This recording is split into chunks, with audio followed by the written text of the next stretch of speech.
திருமாவளவன் திருமாவளவன் திருமாவளவன் திருமாவளவன். யார் இந்த திருமாவளவன்? திருமாவளவன் வெறும் பெயரா?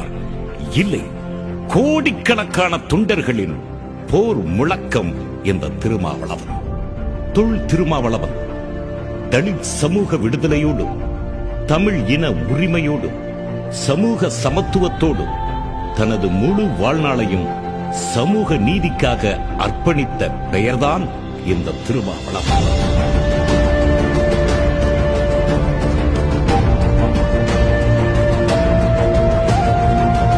சாதி ஆதிக்கம், மதவெறி ஆதிக்கம், சமூக புறக்கணிப்பை எதிர்த்து தனது உழைப்பால் முன்னேறி ஒடுக்கப்பட்ட மக்களின் உரிமைக்காக போராடும் பெருமைமிகு மனிதர் இந்த திருமாவளவன். ஏன் இந்த வெற்றி விழா? எதற்கு இந்த வெற்றி விழா? விடுதலை சிறுத்தைகள் கட்சியை மாநில கட்சியாக இந்திய தேர்தல் ஆணையம் அங்கீகரித்துள்ளது.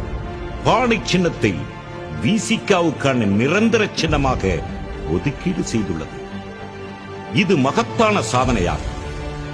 கடந்த 2024ஆம் ஆண்டு நடைபெற்ற நாடாளுமன்ற பொது தேர்தலில் விசிகா சிதம்பரம், விழுப்புரம் ஆகிய 2 மக்களவை தொகுதிகளில் சுயேட்சை சின்னமான பானை சின்னத்தில் போட்டியிட்டு 2லும் வெற்றி பெற்றதால் தேர்தல் சின்னங்கள் ஒதுக்கீடு ஆணை 1968 விதி எண் 6A அடிப்படையில் இந்த அங்கீகாரம் வழங்கப்பட்டுள்ளது. விடுதலை சிறுத்தைகள் கட்சி கடந்த 1999ஆம் ஆண்டு முதன்முறையாக தேர்தல் அரசியலில் நுழைந்தது. அந்த தேர்தலில் 3வது அணியை வழிநடத்திய தமிழ் மாநில காங்கிரஸ் கட்சியின் சைக்கிள் சின்னத்தில் சிதம்பரம், பெரம்பலூர் ஆகிய 2 இடங்களில் போட்டியிட்டது. ஆனால் 2லும் வெற்றி வாய்ப்பை இழந்தது. குறுகிய கால இடைவெளியில் சிதம்பரத்தில் சுமார் 2.25 லட்சம் வாக்குகளையும் பெரம்பலூரில் சுமார் 85,000 வாக்குகளையும் பெற்றது விடுதலை சிறுத்தைகள் கட்சி. 2001ஆம் ஆண்டு நடைபெற்ற சட்டமன்ற தேர்தலில் திமுக கூட்டணியில் தமிழ்நாட்டில் 8 இடங்களிலும் புதுச்சேரியில் 2 இடங்களிலும் என மொத்தம் 10 இடங்களில் போட்டியிட்ட விசிகா அந்த தேர்தலில் திமுகவின் சின்னமான உதயசூரியனில் போட்டியிட்டது. அந்த தேர்தலில் தலைவர் எழுச்சி தமிழர் மட்டும் வெற்றி பெற்றார். அதன் மூலம் விசிகா தனது முதல் தேர்தல் வெற்றியை ஈட்டி சட்டமன்றத்தில் அடியெடுத்து வைத்தது. 2004ஆம் ஆண்டு நாடாளுமன்ற தேர்தலில் ஐக்கிய ஜனதா தளம் கட்சியோடு கூட்டணி அமைத்து அக்கட்சியின் அம்பு சின்னத்தில் 8 இடங்களில் போட்டியிட்டது. அனைத்திலும் வெற்றி வாய்ப்பை இழந்தது. 2006ஆம் ஆண்டு அதிமுக தலைமையிலான கூட்டணியில் தமிழ்நாட்டிலும் புதுச்சேரியிலும் 9 இடங்களில் போட்டியிட்டது. அந்த தேர்தலில் தான் முதலாக சுயேட்சை சின்னமான மணி சின்னத்தில் போட்டியிட்டது. அவற்றில் காட்டுமன்னார் கோவில், மங்களூர் ஆகிய 2 தொகுதிகளில் வெற்றி பெற்றது விசிகா.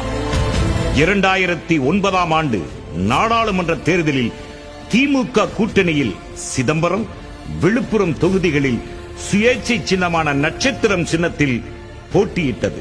அதில் 1 லட்சத்திற்கும் கூடுதலான வாக்குகள் வித்தியாசத்தில் சிதம்பரம் தொகுதியில் எழுச்சி தமிழர் வெற்றி பெற்றார்.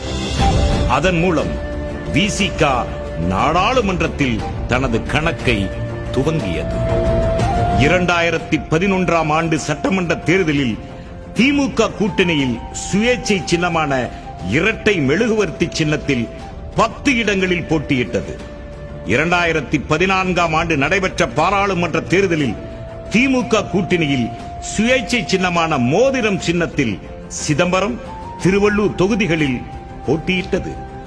2016ஆம் ஆண்டு சட்டமன்ற தேர்தலில் 3வது அணி அமைத்து 25 தொகுதிகளில் சுயேட்சை சின்னமான மோதிரம் சின்னத்தில் போட்டியிட்டது விசிகா. 2019ஆம் ஆண்டு மீண்டும் திமுக கூட்டணியில் இடம்பெற்று சிதம்பரம் தொகுதியில் பானை சின்னத்திலும், விழுப்புரம் தொகுதியில் திமுக சின்னமான உதய சூரியனிலும் போட்டியிட்டது. 2 தொகுதிகளிலும் வெற்றி பெற்ற போதிலும் ஒரு தொகுதியில் மட்டுமே விசிக சின்னத்தில் வென்றதால் மாநில கட்சி அங்கீகாரம் கிடைக்கவில்லை. அடுத்து வந்த 2021 சட்டமன்ற தேர்தலில் திமுக கூட்டணியில் 6 இடங்களில் சுயேட்சை சின்னமான பானை சின்னத்தில் போட்டியிட்டு 4 இடங்களில் வெற்றி பெற்றது. எனினும் அங்கீகாரம் கிடைக்கவில்லை. 2024 ஆண்டு நாடாளுமன்ற தேர்தலில் திமுக கூட்டணியில் சிதம்பரம், விழுப்புரம் ஆகிய 2 தொகுதிகளிலும் பானை சின்னத்தில் போட்டியிட்டு வென்றதால் தேர்தல் ஆணையத்தால் மாநில கட்சி என்று அங்கீகரிக்கப்பட்டது விடுதலை சிறுத்தைகள் கட்சி. 1947 இந்திய சுதந்திரத்திற்கு பிறகு தேர்தல் நடைபெற ஆரம்பித்த 1952 கணக்கிட்டால் கடந்த 72 ஆண்டுகால தமிழ்நாட்டின் தேர்தல் அரசியல் வரலாற்றில் தலித் ஒருவரால் துவங்கப்பட்ட அரசியல் கட்சி ஒன்று மாநில கட்சியாக அங்கீகாரம் பெறுவது இதுவே முதல் முறை.